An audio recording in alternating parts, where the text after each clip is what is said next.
It was a disappointing night here in the Cajun Dome for the Trojans. We had a rough night. The ball wasn't going in. We faced a lot of adversity. A lot of it brought on by the Cajuns' good defense. And we turned the ball over 26 times. It's hard. It would be really hard to win at home, much less on the road like that. Our shots weren't falling, and normally when our shots don't fall, we fall back on our rebounding, and we didn't get that job done well enough to win this game. So we are very disappointed.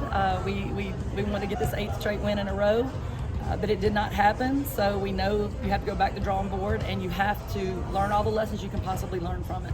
And, Coach, we know the Cajun Dome is infamously a hard place to play in the Sun Belt Conference, and Louisiana has always been a tough opponent for Troy. But in that fourth quarter, we saw what Troy could be and has shown over these last 7 games. Just talk about that performance, how they opened up and kind of showed that resiliency there. Yeah, well, thank you for that.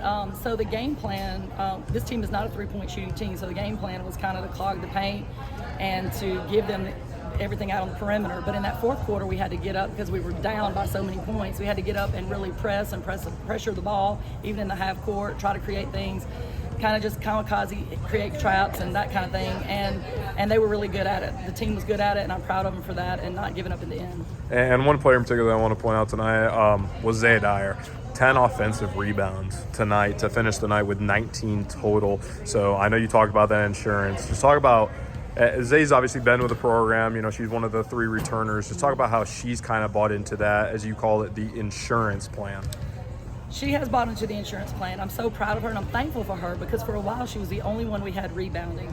And again, we only have 3 returning players from last year's team. Those know when the chips are down, we have to go rebound. When we're not shooting well, we have to go rebound. I'm really proud of Zay for leading that charge, and she was trying to get other people to come on with her. Hopefully the next time we're in this situation, you know, we'll be better at responding to that. And another player too, Mo Jackson. We saw early in the game her presence was felt, and then later in that game, you know, when Louisiana was firing back and re-extending the lead, she still was grinding down there in the paint and trying to get the points in. Just talk about how she was kind of able to shape it out there in the beginning and the end of the game. Yeah, I'm proud of her. She missed her first. I think we went to her the first play of the game and she missed it, and a couple of other things happened. Some fouls happened to her, but she stayed in it. And again, like you say, at the end, she was really helping us at the end. And that shows growth and maturity as well.